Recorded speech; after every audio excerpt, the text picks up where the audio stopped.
Ao darmos início à nossa reunião, saudamos a todos os companheiros, em especial o nosso deputado Orlando Cidade, que hoje faz o seu reentrê aqui na nossa casa. É o nosso parlamentar que defende os interesses da nossa indústria na Assembleia Legislativa do Estado do Amazonas. Quero cumprimentar o meu presidente da nossa ACA, o Ataliba, que sempre está aqui conosco. E agora do meu lado aqui, o homem que manda nos trabalhadores do Polo Industrial de Manaus. Eu sei, mas eu estou apertando bastante, que eu não vou apertar o dedo de jeito nenhum. Brincadeira, Ricardo. Nosso Ricardo Miranda. Consulta os companheiros se nós temos alguma observação a fazer na ata, e principalmente sobre a síntese das correspondências pedidas e recebidas, e da ata da nossa última reunião. Não estou vendo o Aldimar, que é sempre quem lê a ata e manda algum comentário sobre a ata. Hoje ele não está, Sérgio. Não veio, não. Então vamos considerar a ata aprovada.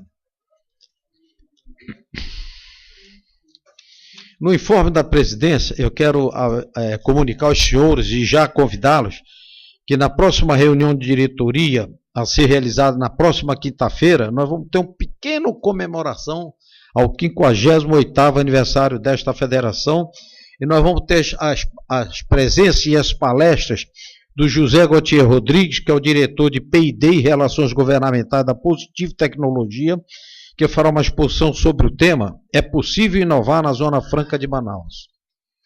E a outra é o Flávio Castelo Branco, que é o gerente executivo de política econômica da Confederação Nacional da Indústria, que fará uma palestra para nós muito interessante sobre o tema "A encruzilhada da economia brasileira e o momento atual e as perspectivas para as próximas e pós-eleições". O Flávio, na realidade, quem viria seria o diretor, que entrou de férias e que fez essa palestra agora no Encontro Brasil-Japão, uma palestra muito interessante, e que ele tirou algumas coisas que não eram de interesse nossa, não é que não eram de interesse do japonês. Seu Teruaki, cadê? Sim, seu Teruaki. De formas que é muito interessante essa palestra. Eu pediria aos senhores todos que se estivessem presentes e pudessem convidar alguém que tivesse ligações conosco aqui. Já no relato da Coordenadoria de Assuntos Legislativos no nosso COAL, eu passo a palavra. Cadê o Moisés? Passo a palavra para o Moisés, que fará um breve relato das ações dessa importante e estratégica coordenadoria. No mês de maio, devido àqueles problemas que nós tivemos com o CADSUF da SUFRAMA, a federação, em conjunto com o CIAM, protocolou algumas reivindicações na SUFRAMA, que agora teve um desfecho. E eu queria compartilhar isso com vocês. O que é que nós estávamos preocupados na época? Com relação ao artigo 16, esse artigo 16 da Resolução 38, né, que é a resolução que criou o CADSUF, dentre outras coisas, ela exigia que, além da empresa, os sócios, né, majoritários e os dirigentes com poder de administração, no momento em que fosse fazer o CADSUF, eles deveriam estar regular perante a SUFRAMA. E regular significa que os sócios não poderiam ter nenhuma dívida ou que eles estivessem inscritos no CADIM. Isso seria impedimento para que se renovasse o cadastro das empresas. Então, a federação, junto com o CIAM, preocupada com esse impasse, realmente foi um problema gigantesco no início da implantação do CADSUF. Imaginem vocês, uma empresa que tem lá 10 sócios. Um sócio não pagou uma taxa do INCRA, sei lá, por algum motivo. Então, imagine que por esquecimento, não por negligência, mas por esquecimento, se deixou de pagar uma taxa do INCRA, por exemplo, de R$180. E isso era impedimento para que a empresa obtivesse a renovação do CADSUF. Tinha outros pleitos lá que estavam por tabela, era em consequência que se tivesse lá algum impedimento no CADIM ou qualquer outra dívida, a prestação de serviços cadastrais também ficariam suspensas, além da exigência de entregar documentos adulterados ou incompletos. Enfim, nós fizemos a pauta, A SUFRAMA respondeu, agora, através do despacho 37, e o que é que a SUFRAMA diz? Ela atendeu o nosso pleito, que era o principal pleito, que era a exigência dos sócios estarem em dia com seus tributos, mas, na verdade, ele não mudou a redação da resolução. O que o procurador fez foi uma interpretação diferente do texto que já havia lá.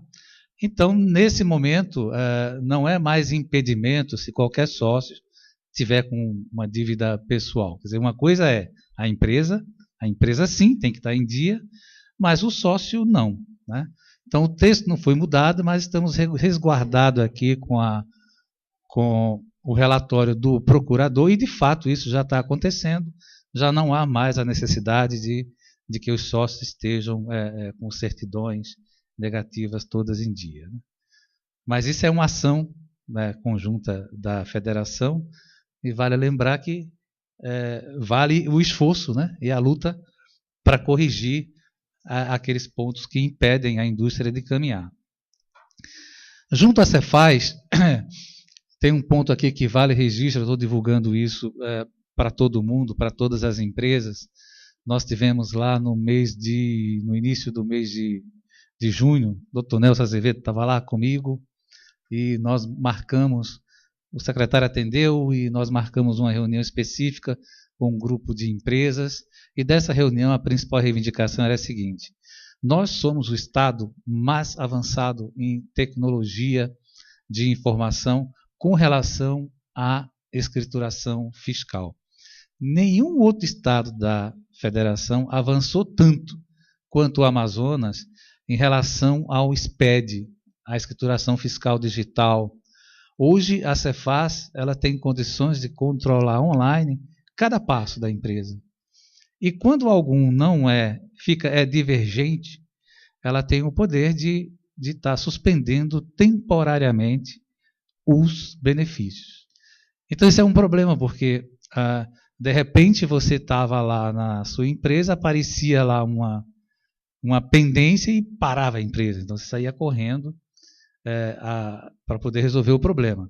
E nós queríamos ali um prazo de segurança para que, no momento em que surgisse essa inconsistência na escrituração fiscal, a Cefaz desse um prazo aceitável para que a gente pudesse regularizar, e depois desse prazo, sim, né, ela poderia estar colocando alguma restrição. Esse prazo agora ficou formal, é de 90 dias, porém, tem 3 pontos ali que a Cefaz, detectando de imediato, ela já suspende temporariamente os benefícios. Quais são esses 3 pontos ali? Por exemplo, o ponto 1.1.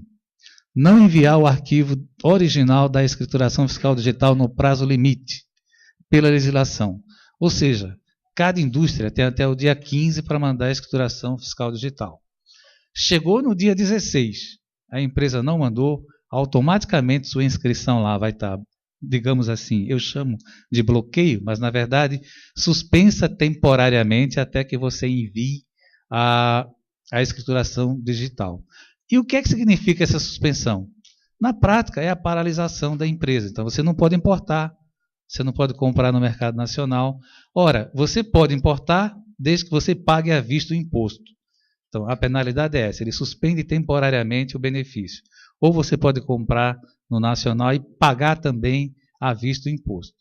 Então, esse é o primeiro ponto. O segundo ponto é enviar o arquivo da EFD sem nenhum registro de documentos fiscais de saída. Então, você teve venda no mês, algumas empresas usavam desse artifício, não conseguiam fazer a apuração até o dia 15 do mês seguinte e mandavam uma escrituração fiscal em branco, só para cumprir o prazo legal.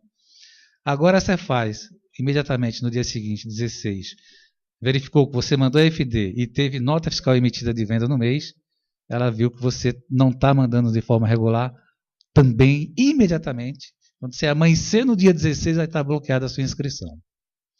O terceiro ponto, registrar no arquivo da EFD documento fiscal de saída com informação do ICMS em valor inferior ao que consta no arquivo XML do documento fiscal. Ou seja, emitir uma nota, ICMS é 100. Eu tenho que declarar que o ICMS é 100. Algumas empresas fazem na apuração alguns ajustes, então isso não é mais permitido. São situações raríssimas de acontecer, mas será um ponto de bloqueio para suspender temporariamente os benefícios. E as demais inconsistências, nota que você não escriturou, uma nota de remessa para conserto, esse sim, você terá 90 dias para poder fazer os ajustes. Decorridos 90 dias depois do dia 15, que é o prazo limite, aí sim a Cefaz poderá suspender. Então, o alerta para as empresas e a divulgação para todo mundo é que olhem constantemente o DTE, que é o Domicílio Tributário Eletrônico, lá da Cefaz. Acompanhe quando aparecer qualquer advertência. A advertência é como se fosse um sinalizador. Ele vai dizer, nota tal está com problema. Você vai ter 90 dias para resolver. Não deixem chegar no último dia. Chegou no último dia, 90 dias, você não resolveu. O sistema lá não esquece, que é um programa de computador, simplesmente ele vai bloquear e suspender o benefício da empresa. E por último, uma novidade, era uma reivindicação antiga da indústria aqui, era com relação a partes e peças. Isso é uma briga do antigo secretário, que era o Jorge Jataí. Vejam os senhores o que é que acontece. Quando você está implantando uma fábrica nova, você compra um equipamento e é normal você trazer junto na primeira aquisição várias partes e peças para que, no decorrer do tempo, você reponha, ajuste a máquina. Enfim, essas partes e peças, elas em regra fazem parte do equipamento. O que é que a Cefaz dizia antes dessa mudança? Somente o setor de energia, lê-se algumas geradoras térmicas que têm turbinas de outros equipamentos que funcionam 24 horas por dia, é que tinha uma lista que ele podia importar essas peças com a não incidência do ICMS. Todas as demais indústrias teriam que pedir a bênção do secretário, o ato do secretário, autorizando, o cara ia analisar, autorizando ou não a incidência. Agora ele abriu para todo mundo, porque as empresas têm consciência de quando elas vão comprar essas peças e jogar no ativo imobilizado, já é um investimento previsto, então já tem a responsabilidade de estar jogando aquilo ali como investimento, como ativo imobilizado. Quer dizer, as grandes empresas já têm essa consciência, estavam impedidas antes, porque, imagina, você vai fazer uma reforma de uma máquina que vai aumentar a vida útil dela, você vai gastar ali 2 milhões, 10 milhões, teria que pagar o ICMS, porque você está importando separadamente essas partes e peças. Agora ele diz, não, você pode importar, mas tem uma condição. Você tem que emitir a nota de entrada lá na importação, viu, Roberto? Lá no CFLP 3551, ou seja, importação de bens do ativo imobilizado. Então a nota de entrada do seu cliente vai ter que ter essa condição. A outra condição é que ele vai ter que escriturar na EFD também com esse CFLP igual à nota fiscal, não pode modificar. Além disso, você tem que contabilizar o bem como ativo imobilizado e manter esse bem durante 5 anos na sua empresa. Se vender essas partes e peças antes de 5 anos, vai ter que voltar lá e pagar o imposto proporcional. Mas agora é aberto para qualquer empresa, esse benefício é bem-vindo e é uma maneira justa e a responsabilidade passa para a gente garantir que vai contabilizar como ativo imobilizado. Bom, só são esses os relatos, os breves relatos. Aqui tem uma agenda das reuniões da COAL. A próxima vai ser feita aqui na Federação. Então ela é em conjunto sempre com o CIEAM e está o ano inteiro planejado aí as nossas reuniões. Eu tive recentemente lá na Cefaz e aproveitei para conversar com o Romildo, que é o chefe do DETRI. A Ivone trabalha na equipe dele, né? Mas a informação que me foi dada é que o Hanan, agora se vinha uma vez por mês, não está vindo mais para Manaus, então pelo menos está engavetado qualquer possibilidade até o final do ano de mudar a legislação do incentivo fiscal. Pelo menos até dezembro, né? era importante que nós fizéssemos essa menção, que foi o que foi prometido, mas em algum momento eu andava meio assustado com as movimentações dentro da própria Receita Estadual. Mas parece que a coisa... Hein, Moisés, podemos dar isso como garantia?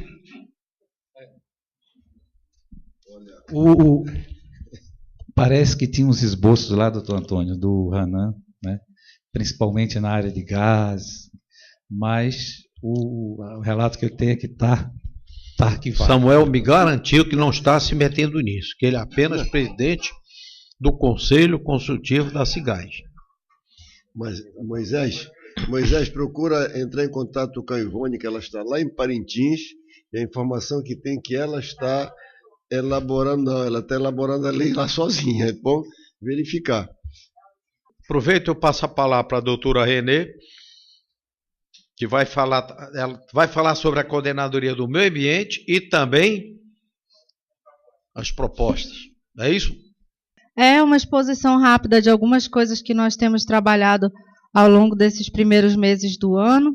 Em relação às políticas florestais, é um assunto que até então era meio que tabu aqui no Estado.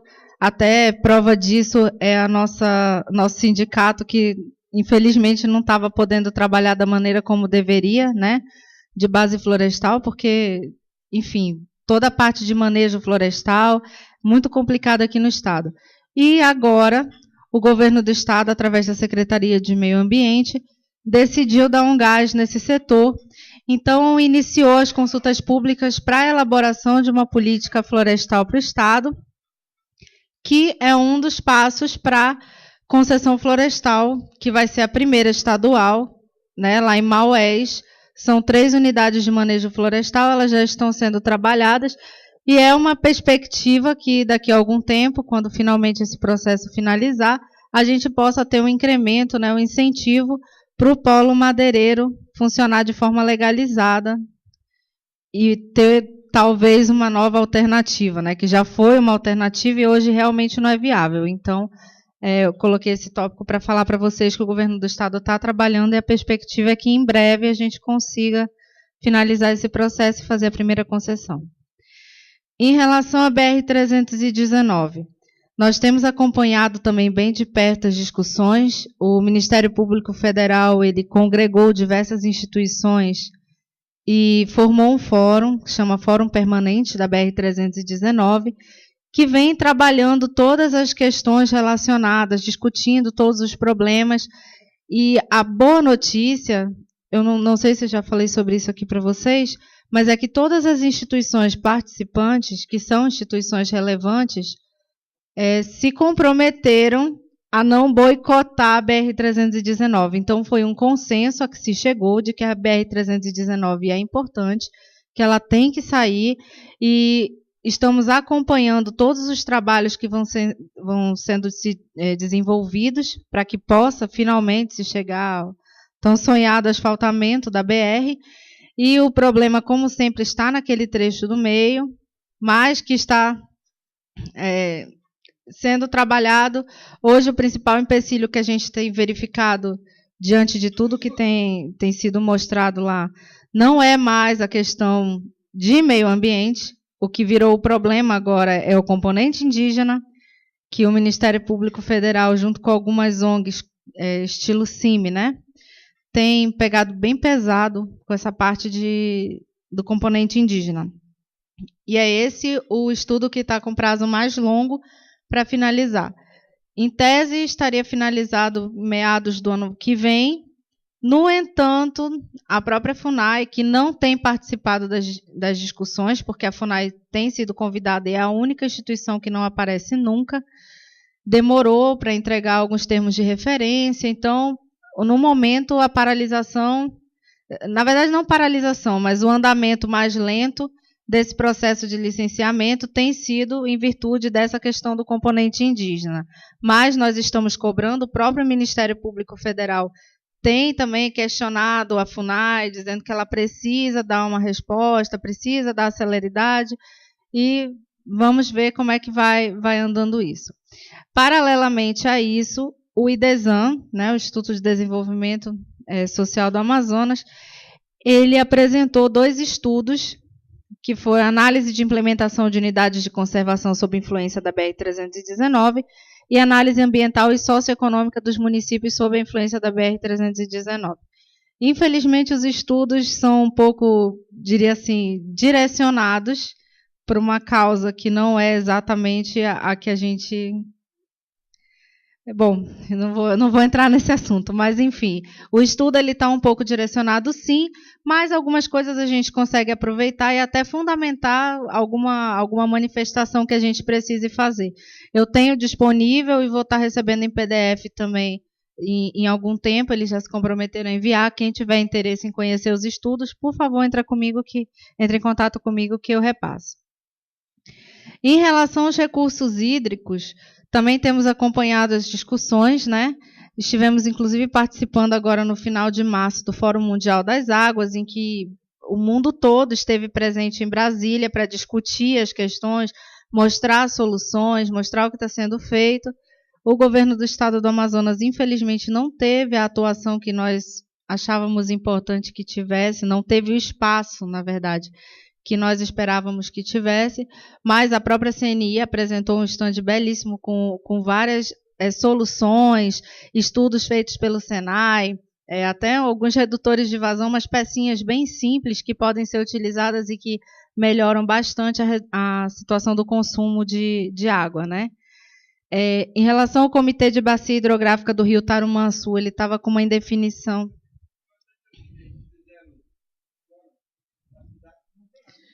Foi um detalhezinho pequeno, que ele está falando aqui que um problema foi só que fizeram em Brasília, que é uma cidade que não tem água. Mas isso talvez para mostrar o caos que a crise hídrica pode provocar, doutor Sérgio. Vamos pensar positivo.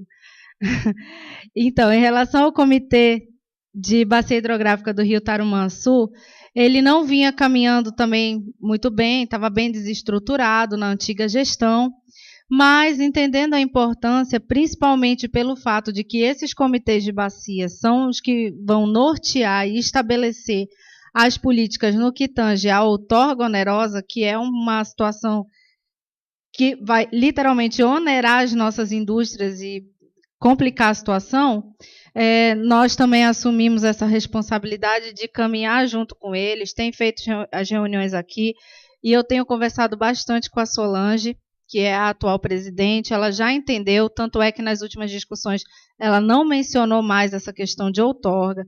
Falei para ela, olha, no momento é inviável, a gente não tem condições de arcar com mais esse ônus no momento de crise econômica dessa, então, pelo menos por enquanto, o comitê não está contando com esse recurso, porque a gestão passada, apesar de desestruturada, já estava contando com a vinda rápida desse recurso, e a gente tem tentado pisar no freio e mostrar que não é aí, que não é aumentando, onerando mais ainda, que a gente vai conseguir resolver, né?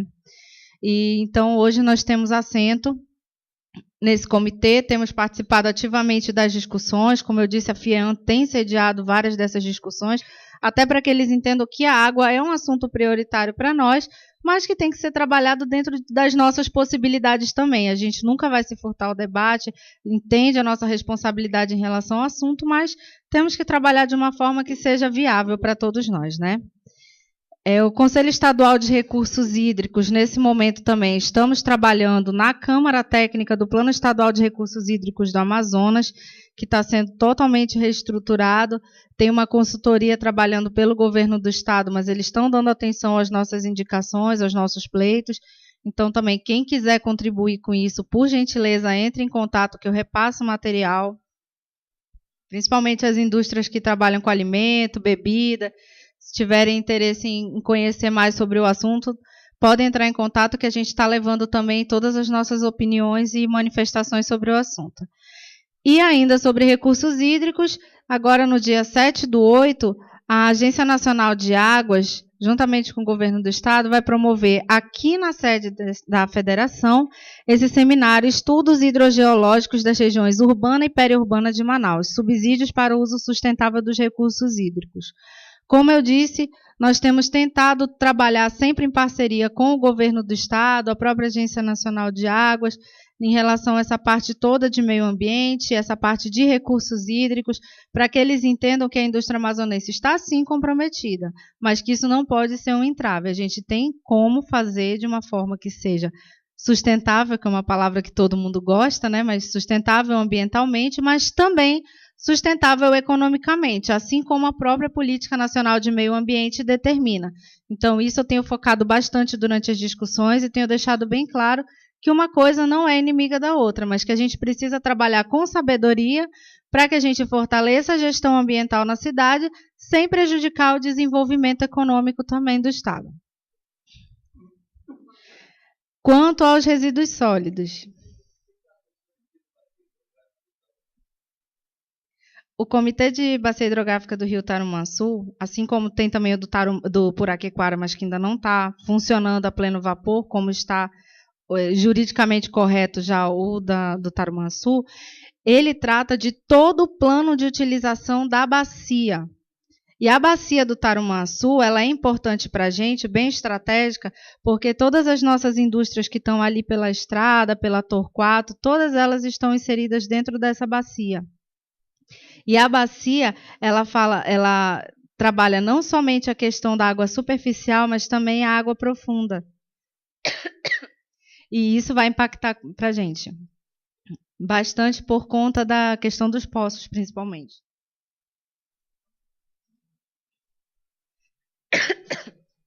Estou falando desde manhã, então desculpem a tosse, tá? Então, em relação aos resíduos sólidos, a Coordenadoria de Meio Ambiente, Recursos Naturais e Responsabilidade Social trabalhou na elaboração dessa cartilha de logística reversa, que está sendo feita em parceria com o governo do Estado, também da Secretaria de Meio Ambiente, em parceria com o Grupo Simões, Sindicato de Bebidas, e a gente está trabalhando para cumprir algumas das metas que se encontram tanto na Política Nacional de Resíduos Sólidos como na Política Estadual de Resíduos Sólidos, né? Logística reversa, dentre todos os problemas relacionados ao meio ambiente, vai ser um dos mais complicados para a gente resolver. E a intenção de trabalhar essa elaboração da cartilha é colocar de uma maneira descomplicada o que é a política nacional, o que é a logística reversa, o que é a política estadual e qual é o papel de cada um dos atores envolvidos nessa cadeia de responsabilidade compartilhada.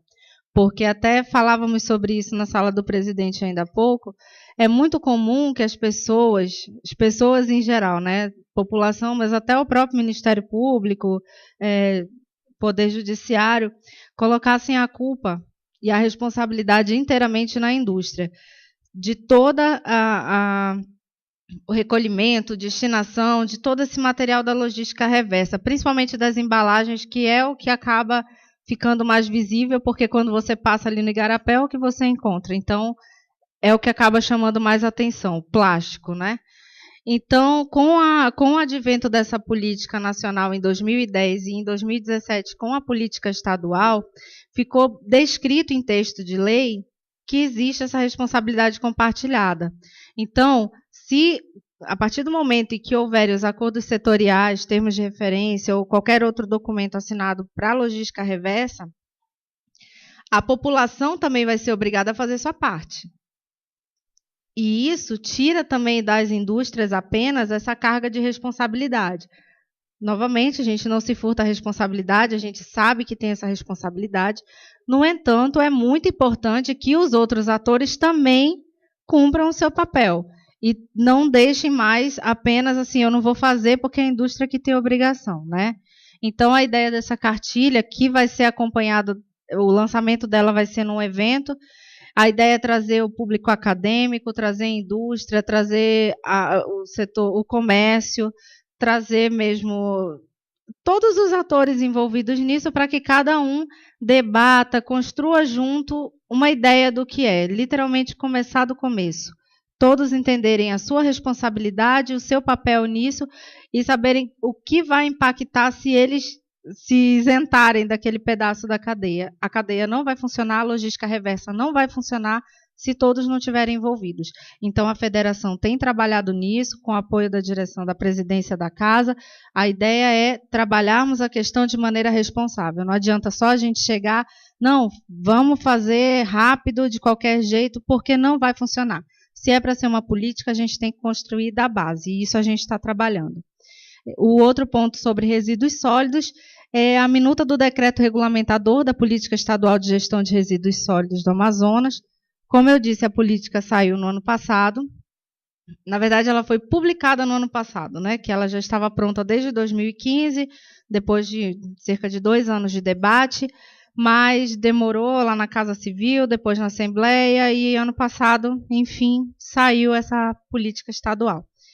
E muitos pontos dela estavam pendentes de regulamentação. Como ainda vão ficar mesmo com esse decreto? Esse decreto não resolve tudo, mas ele pelo menos instrumentaliza uma boa parte deles para que possa começar a rodar efetivamente a política do Estado. Então, o IPAAN, né, através do Dr. Antônio Strotsky, que foi o antigo secretário que já estava à frente disso, como ele tem mestrado na área, sempre atuou com resíduos. Hoje ele é o assessor do IPAAN/SEMA, né, porque está numa espécie de gestão compartilhada, para tratar desses assuntos de resíduos. E aí eu sentei com ele, nós conversamos bastante, pegamos a minuta do decreto que veio da consultoria, analisamos todos os pontos, fizemos algumas modificações, e, novamente, as únicas coisas que passaram, entre aspas, em desacordo com os nossos interesses são coisas que, infelizmente, a gente não tem como mudar, porque já se encontram na política nacional. Mas, da mesma forma que a política estadual não inovou em nada que nos seja prejudicial, nós brigamos mesmo, conseguimos, inclusive, incluir possibilidade de diversos incentivos fiscais para as indústrias que adotarem as políticas de logística reversa, de reuso, de minimização de geração, também todas pendentes de regulamentação. Vou até falar sobre isso na próxima apresentação. E a gente está, então, bem alinhado com o decreto que foi para a Casa Civil também, para já, se Deus quiser, assinatura, né? Então, a gente está aguardando, se sair do jeito que a gente trabalhou junto, IPAAN, SEMA e Federação, não nos vai ser prejudicial em nada. Os pontos são exatamente os mesmos da política nacional, no que tange a qualquer coisa que não seja exatamente como a gente queria. Então, como não tem como mudar, isso daí a gente aceita, a gente briga pelo resto. O Conselho Estadual de Meio Ambiente, também na Câmara Técnica de Assuntos Jurídicos, da qual eu faço parte também, nós estamos trabalhando nesse momento com o regimento interno e a regulamentação dos recursos. Por que esse regimento interno é importante para todos nós? Porque nesse regimento interno vão estar estipuladas todas as normas para que a gente possa trabalhar a questão dos recursos. Então, que não aconteça, mas se alguma das empresas de vocês tiver algum problema no IPAAN, for autuada, tudo mais, entrar com uma defesa lá, não for acatada, a última instância administrativa é o Conselho Estadual de Meio Ambiente, né, a nível de Estado. E esse recurso, ele hoje não tem uma base muito clara. Então, assim, acaba que não tem regras claras, fica sempre se utilizando por analogia, por questão, entre aspas, de bom senso, do conselheiro que pegar o processo para relatar. E com esse regimento interno, a gente está detalhando muito bem essa questão dos recursos, como vão funcionar, prazos, quem vai analisar, quem é suspeito para se manifestar sobre a questão. E isso também, no meu entendimento, é uma questão que melhora até a própria segurança jurídica, porque a partir do momento que você sabe como aquele recurso vai ser julgado, como ele vai ser conduzido dentro do conselho, inclusive estamos até pensando, estamos nessa parte agora da discussão, em colocar algumas coisas como jurisprudências, para que toda vez que entre um recurso daquele tipo, ele seja julgado da mesma forma. Isso, com certeza, é um fator de segurança jurídica para a gente também. Então, a discussão no momento é essa. Quanto a algumas participações que nós tivemos ao longo desse início de ano, aqui na Federação também foi a base da Secretaria de Estado de Meio Ambiente na realização da Semana de Meio Ambiente do governo. Nós tivemos algumas coisas bem interessantes, como, por exemplo, os 3 painéis que foram desenvolvidas aqui sobre mineração, em que nós fomos representados pelo Dr. Renato Bonadiman, que é o coordenador da Coordenadoria de Recursos Minerais. Falou muito bem, eu tenho até o vídeo para quem quiser saber mais também sobre como nos posicionamos em relação à situação dos recursos minerais, né, a explotação desses recursos minerais no Estado. Foi muito interessante a fala dele, e mesmo dos demais que estavam na mesa, eles todos foram unânimes em dizer que precisa ser explorado. Agora é sempre aquela mesma questão, precisa ser explorado, desde que não prejudique, não deixe um passivo ambiental, enfim, a questão sempre é essa. Tivemos um painel sobre serviços ambientais, que ainda está pendente também de regulamentação, em que pese a gente ter uma lei de 2015, mas a gente precisa regulamentar para que possa ser tanto cobrado como feito pagamento pelos serviços ambientais. E tivemos o painel sobre concessão florestal. Como eu disse lá no primeiro slide, é um tema que está sendo bastante discutido e que, para a gente, eu acho que é da mais extrema relevância pela possibilidade de voltar a ser um polo madeireiro forte aqui. Foi até gratificante receber o convite da UFAM para participar desse segundo seminário de meteorologia e climatologia do Amazonas, aquecimento global, mito ou realidade. Até então, a indústria não vinha participando muito ativamente dos debates da academia, porque a academia sempre nos via como um ser à parte, né? Para todos os efeitos, a culpa dos problemas climáticos sempre era da indústria. E esse ano, surpreendentemente, não foi visto dessa forma. E a indústria mantém uma das academias. Exatamente. Por isso que eu digo assim, infelizmente, muitas vezes não se faz as conexões necessárias, né? Não veem o quanto a indústria é benéfica, sim, para o meio ambiente. São mitos que se criam. Por isso que eu achei muito propício quando colocou mito ou realidade. Eu palestrei nesse evento também em nome da federação. Eu falei sobre o papel da indústria nas discussões sobre mudanças climáticas. Levei um pouco do que está sendo discutido a nível CNI, das discussões que nós estamos tendo no Estado e outras participações em fóruns que temos. Fomos muito bem recebidos, o público perguntou, pediu contato, entrou em contato depois até para fazer alguns trabalhos mesmo de conclusão de curso envolvendo a indústria. E vamos ver como se comporta daqui para frente. Temos trabalhado também o COEMAS, né, que agora é COEMAS, que é o Conselho Temático da CNI, que antes era separado meio ambiente e a parte de responsabilidade social. E o nosso presidente, já bem antenado com isso, até mesmo antes do anúncio oficial dessa fusão pela CNI, ele já fez essa fusão das nossas coordenadorias, como foi colocado logo no início do ano, e agora está sendo trabalhado da mesma forma também, então, na CNI, Conselho de Meio Ambiente, trabalhando junto com responsabilidade social, porque são questões indissociáveis, não se tem como falar em um sem trabalhar o outro junto, né?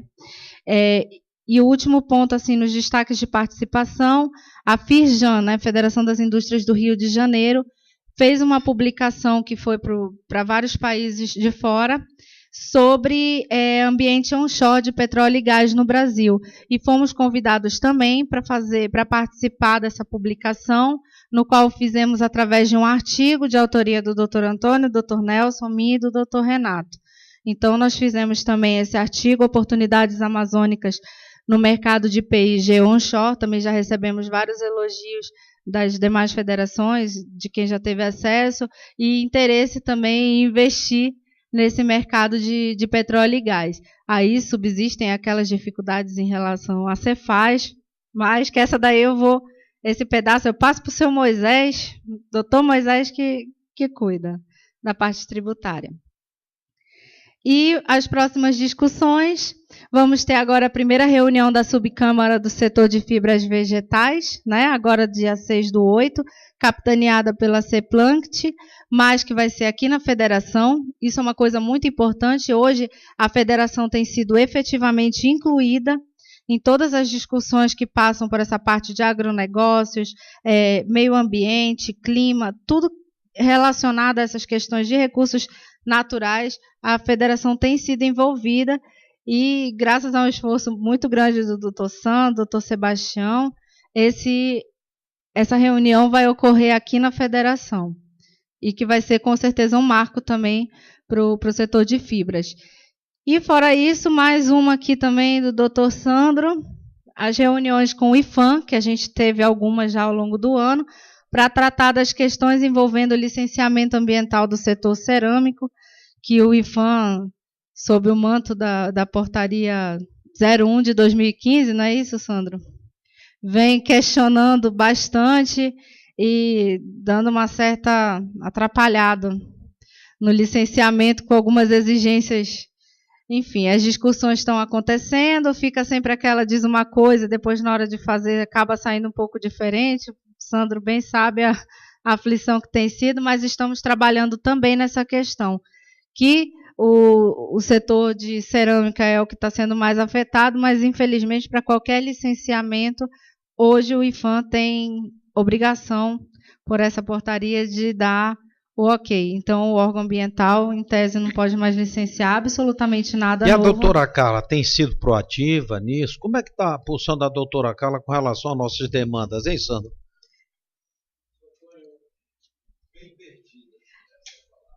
Vou resumir a situação. A doutora Carla, ela comparece quando a gente chama, ela se mostra muito aberta ao diálogo, mas no andar da carruagem, é por isso que eu estou falando, né? Aqui ela diz uma coisa, tanto é que agora a nossa estratégia, a gente só faz reunião gravada, porque diz uma coisa aqui, vai fazer, vai acontecer. Eu acho que não só gravada, como tem que ter uma ata.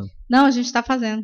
Agora, eu acho, veja bem, temos que mapear então lá no IPHAN, ver quem é efetivamente no segundo escalão, nada de dar o bypass nela, mas ver quem é no segundo escalão, que a gente possa ter um approach mais direto e tentar cooptar ela, o segundo escalão para estar conosco aqui, doutora. Na verdade, ela trabalha muito junto com o Iberê, que é o único arqueólogo que tem no órgão. Lá no órgão, né? E o problema é que o Iberê, assim, pelo que eu tenho percebido, ele atravanca um pouco. Bom, então vamos fazer um trabalho de catequese em cima dele, ô Sandro. Qual a dificuldade? Vamos lá, vamos conversar com ele, eu mesmo. Quem vai mexer com área, principalmente construção civil ali, o nosso amigo Frank, é bem preocupante. Há descaradamente, essa é a palavra, não tenho medo de dizer isso, um direcionamento para fazer estudo arqueológico sem ter necessidade. No nosso caso lá, nossas áreas já foram antropizadas, já foram desmatadas, reviradas e tudo. Chegou até o ponto de fazermos uma vistoria em comum acordo com o IPHAN. Você tem uma ideia, o que foi resultado? O que resultou agora no último acordo entre as partes? Vamos fazer um protótipo, um modelo de legalização. Olha a nível que estamos. Peguei a minha empresa, cancelei todo o meu processo, fiz um documento cancelando, abri um novo, já com outro molde, tudo junto com o pessoal do DNPM e IPHAN, para ainda ir para Brasília ver se vai ter condição ou não.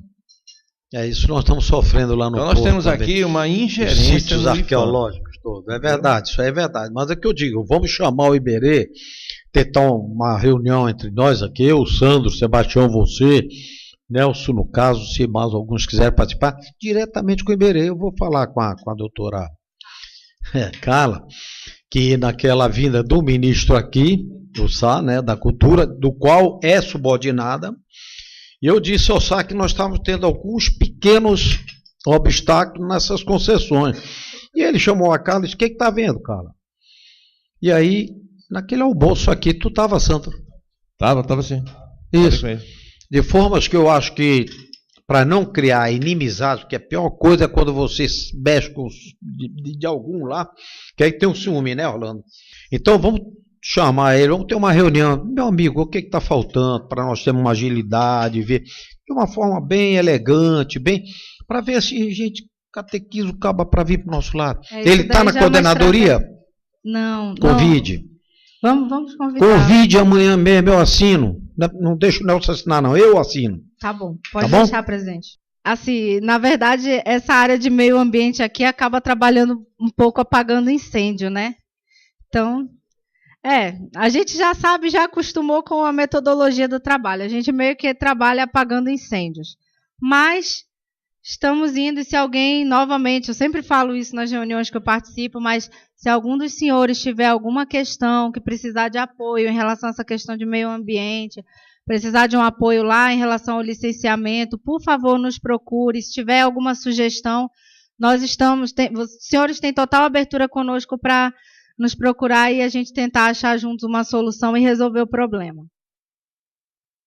Esses aqui são... Renê, isso não é diferente. No MDIC, por exemplo, nós tratamos tudo com o ministro, né, Sérgio? Ou Nelson. Agora, que era o secretário executivo à época, hoje ministro. Aí nós tivemos que descer para conversar com os técnicos aqui, porque não... Pois é, então vamos trabalhar com o Iberê. Agora, sem magoar a doutora, porque no final que assina é ela. Aqui são somente algumas outras participações, não específicas de meio ambiente, mas algumas outras que tivemos aqui, como, por exemplo, o Lobby Training, que eu participei aqui em nome da FIAM lá na CNI, que foi muito interessante. Fomos confrontados exatamente com essas situações de audiências públicas, de entrevistas, reuniões com autoridades, ambientes bem hostis para que a gente tenha uma preparação para lidar, exatamente como diz o doutor Antônio, sem mexer com egos, trabalhando de uma forma proativa, sem ficar numa saia justa, assumindo responsabilidade quando tem que assumir. Então, foi muito positivo, a CNI nos propiciou isso daí e foi realmente bem interessante. Foi muito bom de ver que muitas coisas que eles sugeriram lá nós já aplicamos aqui, não somente eu, mas todo mundo que trabalha com a parte de assessoria aqui, então foi bem interessante. Tivemos também no dia 3 em diante o Encontro Nacional da Indústria, tivemos uma delegação, doutor Sérgio me corrija, 37 nossos? 33. Tá bom, doutor Sérgio. Então, nós tivemos uma delegação grande aqui, a participação foi intensa, foi um evento muito bem organizado, com que tivemos também esse debate com os presidenciáveis, que foi, de alguns pontos, assim, bem elucidativo, né, doutor Antônio, bem esclarecedor, pudemos entender muito bem o posicionamento de alguns, entender em quem não deveríamos confiar jamais, enfim. E lá, de acordo com o nosso companheiro Guilherme Aloysio, o eleito foi o Bolsonaro, né?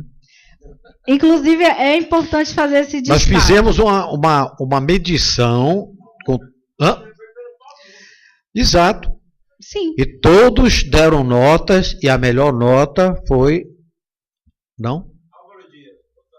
Calma, rapaz, eu ia chegar no meu candidato. Furou minha chapa. Tá dando spoiler, doutor Sérgio.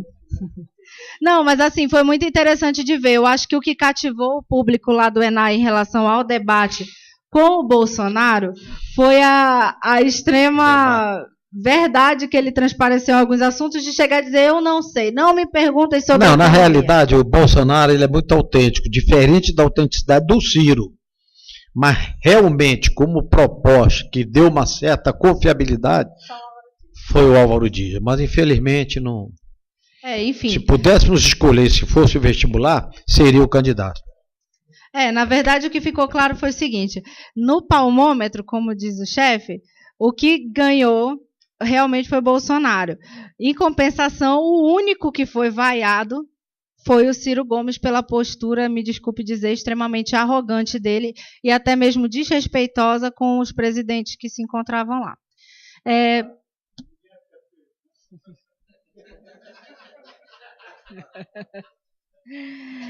Tivemos também, temos tido, na verdade, né, com a rede de governança da CNI, várias discussões a respeito do tabelamento do frete, essa questão do frete mínimo, e quais têm sido os impactos mais sentidos tanto na economia brasileira como no setor industrial. E eles também estão trabalhando todas as estratégias políticas e jurídicas para tentar minimizar o impacto disso. Então, tem tido algumas reuniões, foi instituída uma espécie de comitê de crise para gerenciar essa situação. Tivemos aqui também o Fórum Exame Amazônia, em que várias pessoas de fora estiveram aqui para falar, né, sobre os assuntos atinentes à região, e o que ficou mais latente nisso tudo é uma coisa que eu já digo há muito tempo e que, para mim, ali ficou bem consagrado. O Amazonas hoje não é um estado, é uma marca. E cabe a nós, indústria, que somos o setor mais forte, zelar por essa marca e aproveitar essa marca também em nosso benefício, porque um produto produzido aqui, dentro de todos os critérios de ecoeficiência, ambientalmente corretos, com certeza isso tem um peso no mercado, isso ficou bem claro no evento, tem um peso no mercado muito maior do que qualquer outro estado que nos seja competidor. As duas maiores marcas do mundo, elas têm 8 letras. Vocês já observaram isso? Sabe quais são as duas maiores marcas do mundo, de maior valor? Coca-Cola, Amazonas.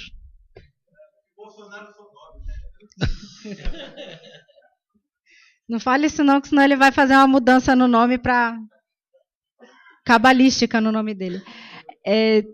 Recebemos também pedido de apoio do Programa das Nações Unidas para o Desenvolvimento, PNUD, através da Casa Civil do Governo Brasileiro e também da Organização Internacional do Trabalho, para fazer um esforço conjunto em relação à reintegração socioeconômica da população venezuelana que veio para o Amazonas. Estamos pensando em como estruturar esse apoio, né? Em breve vocês serão comunicados a respeito disso. E a última coisa que eu vou falar para vocês em relação a essas apresentações todas foi que nós tivemos também aqui o Seminário para Divulgação do Prêmio ODS, que são os Objetivos do Desenvolvimento Sustentável, e que para muitos é algo desconhecido, mas que é importante que vocês tiverem condições, deem uma lida sobre isso, porque praticamente todas as políticas públicas e até mesmo as legislações que têm saído hoje, elas estão tentando ser compatíveis com os ODS. Então, também é uma situação bem importante para ser discutida, até do ponto de vista estratégico mesmo, né? A principal delas que tem sido discutida no momento é a questão da erradicação da pobreza. Então, isso tem sido bem trabalhado por várias frentes, né?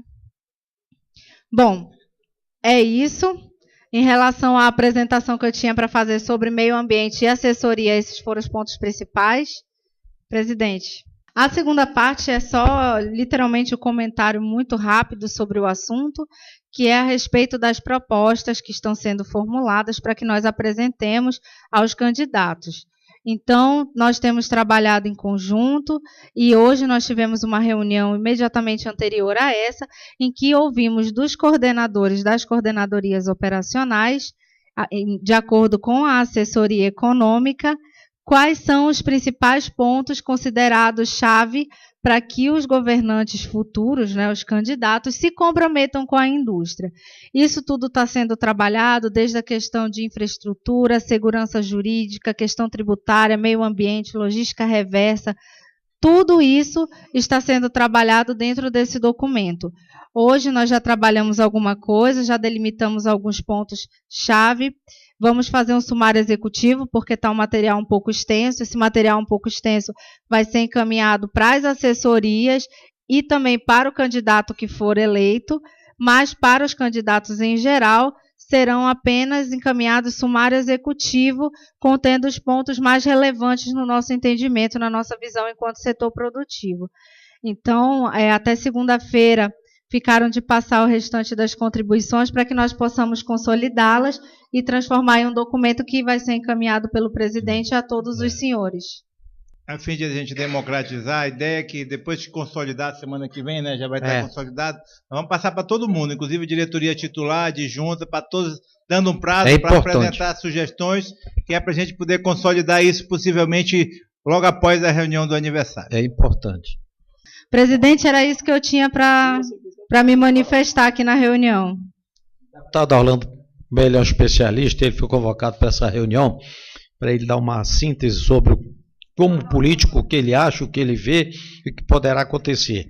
Ouvi atentamente a palestrante, doutora Renê, brilhantemente no seu pronunciamento, orquestrado para o meio ambiente do nosso Estado. O que trava a economia do interior do Estado do Amazonas, da nossa indústria forte do interior, é o licenciamento ambiental. Quem não conhece, Guilherme Aloysio, a história da indústria madeireira do nosso Estado, onde tivemos 12 indústrias de compensados só instaladas na capital do Estado. Outras 2 ou 3 instaladas lá em Itacoatiara, gerando mais de 15 mil empregos. De repente, do dia para a noite, por questões ambientais, de licenciamento ambiental, tiramos este número de empregos que existiam aqui no Estado. A época não foi sentida, porque o polo industrial de Manaus estava crescente, absorveu, mas se viu o Estado falimentar, falência total dessa que é a maior riqueza que eu entendo ser do Estado do Amazonas, a indústria madeireira.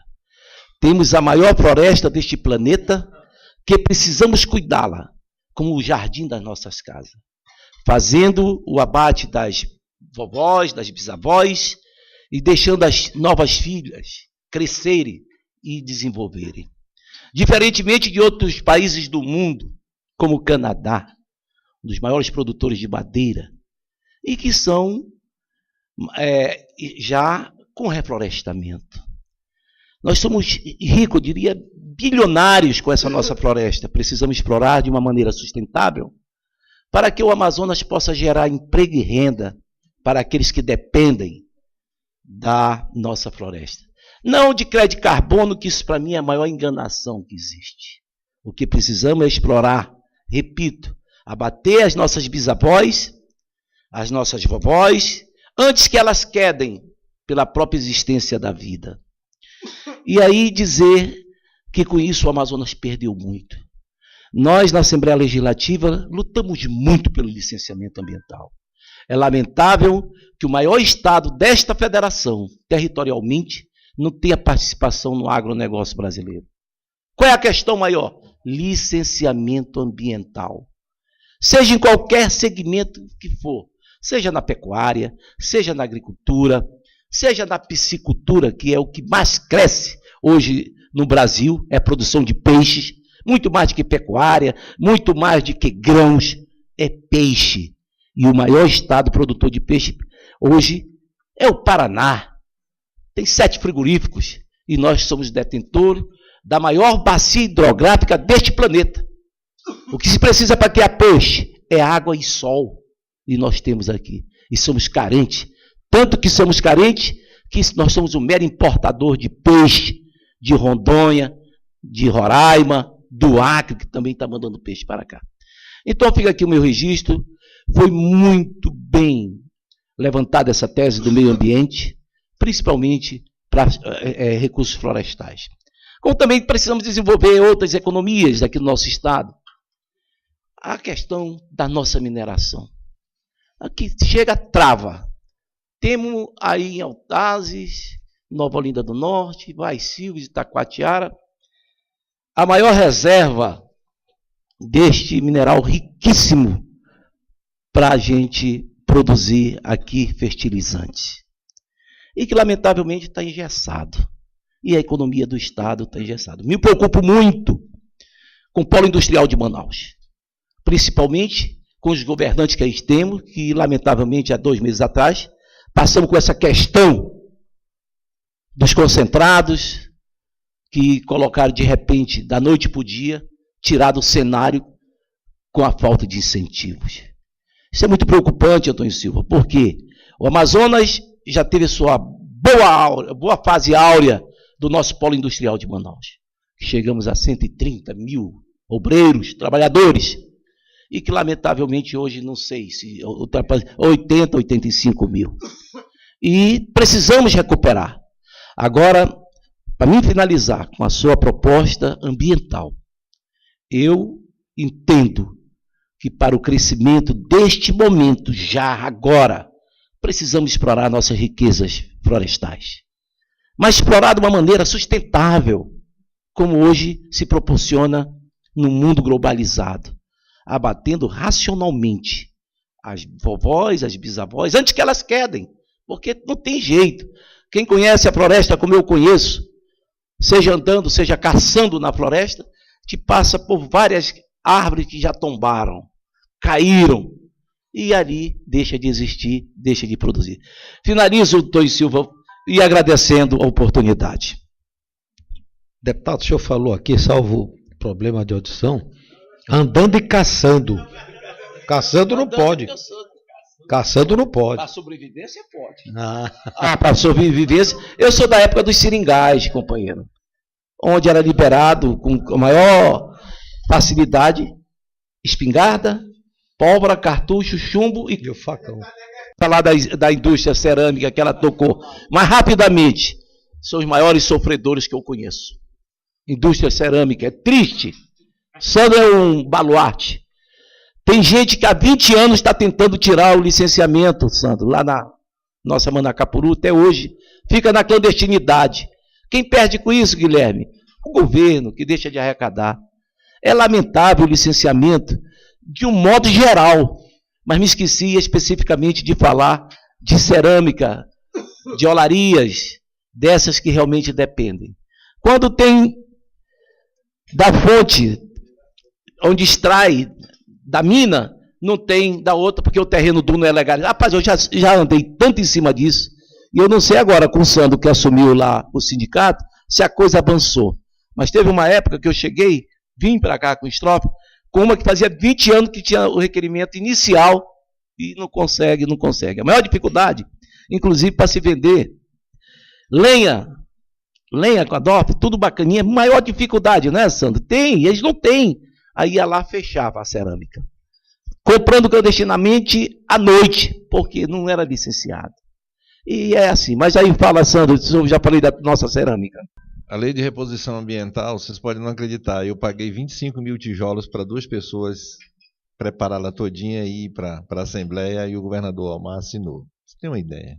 Mas hoje já temos aí, melhorou muito. Mas eu queria fazer um comentário em relação às indústrias de compensado. Eu fui para Tabatinga para uma audiência pública por conta do valor do tijolo, que era muito caro lá. E como lá, reuniões que tem lá, audiência pública, vai os representantes do Peru e da Colômbia, eu tive que ir a Santa Rosa, na cidade do Peru, e fui ver uma serraria lá, que é todo o equipamento da Compensa, se me falha a memória, não. Uma fábrica de compensado nosso. Ela está lá. De onde é a madeira, hein? Que estiram? Estiram a madeira do Brasil, serra no Peru e joga a serragem na água do Rio Solimões, que é outro nome lá, e vem para nós. Ou seja, não adiantou nada. Só para quero de comentário aqui. Está lá. Só desempregar o nosso pessoal. A questão ambiental é zero. A serragem do Assacu, você sabe que é uma coisa difícil, complicada, né? E a jogada direto no rio, que desce para Tabatinga, para cá, para o Brasil. Está tudo lá, São Antônio. São 3 empresas nossas que foram desativadas aqui, na área de Manaus, e a lá de Taquatiara, que é Getal, né? Estão lá. Pode subir o rio. Agora só para esclarecimento, totalmente diferente dos outros estados do norte.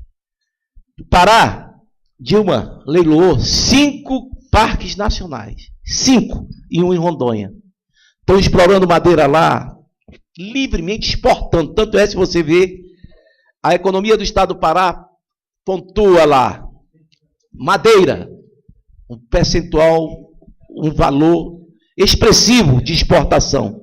E aqui nós não temos nada, questões ambientais. Só para me finalizar agora, para finalizar mesmo. Eu faço tudo isso porque o meu primeiro emprego da minha vida foi uma serraria. E essa serraria era do cidadão por nome Álvaro Faxina, pai do Guilherme Aloísio. Muito obrigado, eu peço uma salva de palmas para o Guilherme Aloísio. Álvaro Faxina da Silva, meu parente. Liberado para perguntas. Se falta madeira, mano? Não temos nada, ou quase nada. Dilma Rousseff liberou para Manacapuru 6.000 casas. 6.000 casas para distribuir para o interiorano. Minha casa, minha vida. Foram concluídos apenas 3.800. Madeira vinda do Pará, de Roraima e de Rondônia. Porque aqui nós não temos madeira certificada, e se temos é muito pouco. Tudo questões ambientais, licenciamento ambiental para tal. A indústria madeireira acabou, Robertinho. Primeiro golpe em cima do município de Taquatiara, ali, quando eles acabaram com a Getal, a Atlantic, a Mil Madeireiras, que se tentou viabilizar a Mil com 88 anos. E ele pegou, levantou tudo. A multa do Ministério do Trabalho, à época, porque eu fui lá, era o Adonai Sabá. Conseguimos até liberar 8 milhões à época. Porque a grande maioria da mão de obra dentro da Mil era senhoras. E elas usavam as sandálias japonesas por causa do calor, aquelas coisas todas. conseguimos reverter, conseguimos equilibrar. Ele pegou, fechou a empresa, pagou todo mundo e... O Código Florestal transformou área urbana em área rural. Então, isso é uma briga danada, o município não assume o que é área urbana consolidada. A gente tem tido brigas homéricas, não pode licenciar nem para comércio, nem para indústria, não pode construir nada, também casos emblemáticos aqui na Ponta Negra, que é a APA. Então, nós estamos bem num mato sem cachorro, sem saída. Temos que brigar efetivamente para tratar essa questão do meio ambiente. Nós temos brigado. A deputada Ana Amélia tem uma proposta do Brasil, inclusive, para reverter essa questão de área urbana, que se transformou em área rural, e não relata esse caso. Aqui a gente tem brigado, tinha uma reunião com o Wilker agora, segunda-feira, para tentar, segunda-feira que vem vamos ter outra, para ver se consegue, ao menos que o município encampe essa ideia de que o que é área urbana consolidada. Na Djalma Batista, para você ter uma ideia, não pode construir nada. E tem vários aqui em frente à prefeitura, não pode, Manaus inteira não pode construir mais nada. Então, a situação é muito delicada, realmente, é uma coisa preocupante. A Renê tem alguma coisa para falar sobre isso, né? Porque faz parte da coordenadoria. Você fala ou eu falo? Como é? Não, você fala, você paga para falar, eu não. Bem lembrado. Então, na verdade, eu até acho que já havia ali começado o assunto, mas não tivemos oportunidade de desenvolver. Eu tenho um bom relacionamento com o pessoal da Procuradoria-Geral do município e eles já sinalizaram esse interesse em melhorar aquele estudo que vocês, sindicato, fizeram, porque, na verdade, hoje a gente não consegue aplicar ainda esse, digamos, conceito de APP em área urbana consolidada no município de Manaus, simplesmente porque falta uma coisa que eu tinha acabado de colocar lá na reunião, até comentei com o doutor Gilmar, que é um problema grave que nós temos aqui. As nossas leis todas ficam pendentes de regulamentação. Então, a PGM já manifestou interesse em redigir um decreto para regulamentar essa situação. No entanto, eles precisam de subsídios técnicos. Então, depois, se for possível, eu gostaria de sentar com o senhor para conversar sobre isso, porque nós temos que pegar o Código Florestal, verificar todos os pontos relativos a isso no Código Florestal e melhorar aquele estudo que vocês já fizeram sobre essa questão da APP em área urbana consolidada, para que a gente possa fornecer todos os elementos possíveis e imagináveis, porque eu vou sentar junto com eles para redigir esse decreto. A gente precisa disso. Eu acho que a nossa cidade tem, até pelas características peculiares mesmo da nossa região, precisa dessa questão. E, graças a Deus, os julgados nas mais altas cortes do país têm sido sempre no sentido de que, por exemplo, você não pode prejudicar uma pessoa. Você não vai tirar uma única casa, porque é uma situação que a gente tem visto aqui em Manaus. Eu já usei, inclusive lá no Condema, em recurso, eu peguei para relatar e já utilizei esses julgados, que não pode mais, não tem mais como você tirar uma pessoa. Se tem várias casas, vários empreendimentos já há muito tempo, ali você não tem mais como tirar um só. Ou você faz uma ação referente a todo mundo e aí você não ganha, ou então aquele um lá você não vai poder mexer. E as altas cortes já têm se manifestado nesse sentido. Eu tenho diversos julgados sobre esse assunto. Então, eu acho que se a gente trabalhar, a gente consegue ainda nessa gestão, uma esperança que eu tenho, nessa gestão municipal, tentar reverter essa situação que realmente não tem mais cabimento. Vamos estipular o que é APP em área urbana consolidada no município de Manaus e resolver essa sofrência aí de vocês que já deu, né? Geograficamente, o que são essas áreas urbanas, né?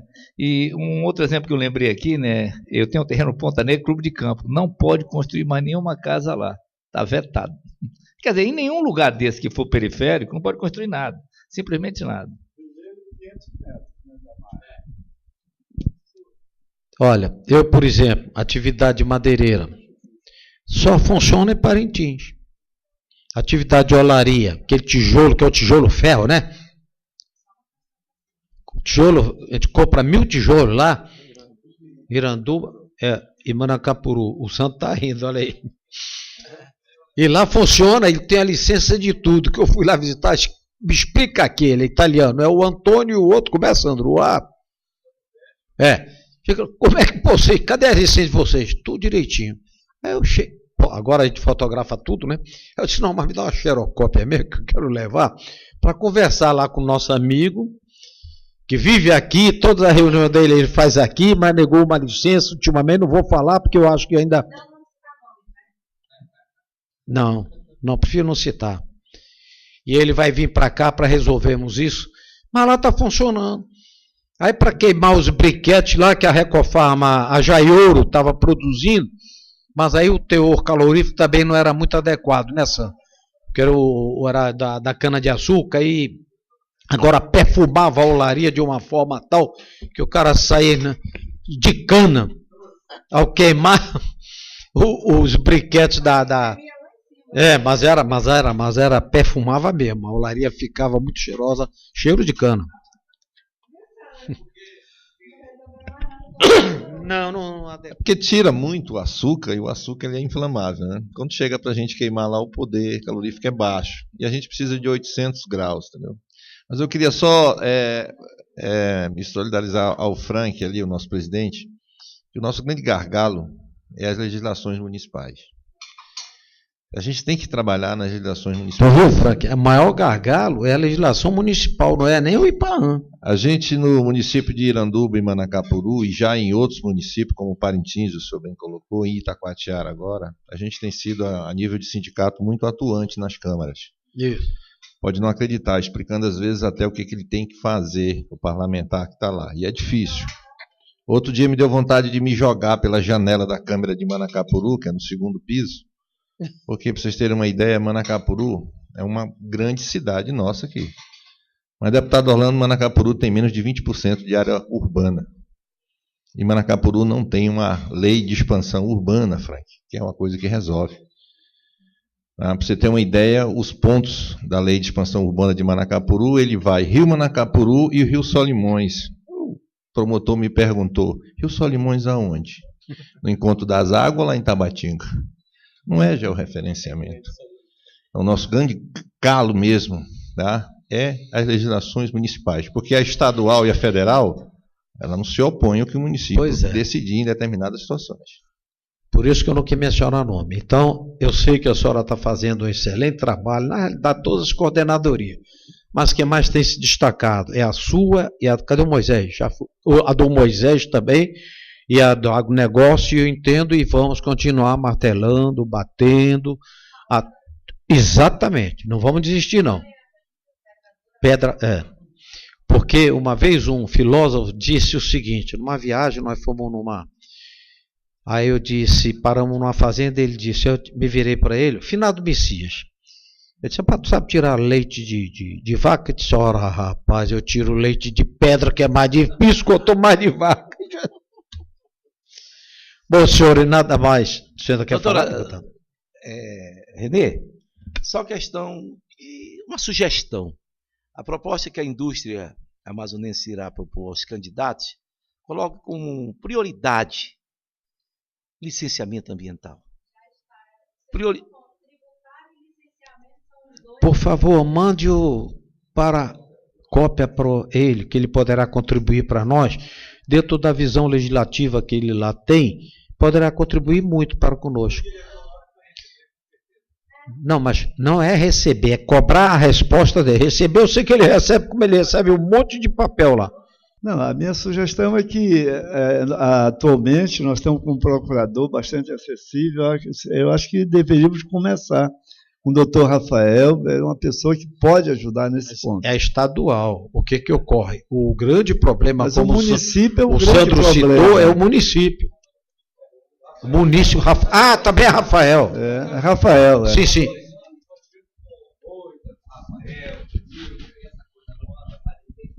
Ei, Renê, vamos de novo andar. Pega o doutor Frank, e se não andar também vou com ele, a gente vai embora. Tem que andar, tem que pressão, e o momento é esse agora. Não lá no caso especificamente da Câmara, que nós só vamos ter eleições para o ano, né? Mas vamos para cima. Como sugestão de nós suprimirmos a folha e jogar no WhatsApp. Temos uma economia de papel, de tinta, enfim. Olha, isso aí a Renê estava querendo, mas eu gosto de documentar, sabe? E o WhatsApp, às vezes o cara apaga, Dancei. E aqui no paperzinho eu tenho arquivado e assinado porque eu fiz. Faça no WhatsApp. O que vai querer usar afinal? Então faça no WhatsApp, mas imprime. Para mim olhar quem foi. Eu quero saber se o aluno respondeu direitinho. Senhores, não havendo mais nenhuma manifestação para os senhores, quero agradecer a presença de todos e convidar para retornar às nossas casas. O cara fugiu, Guilherme, tu percebeu? Cadê ele?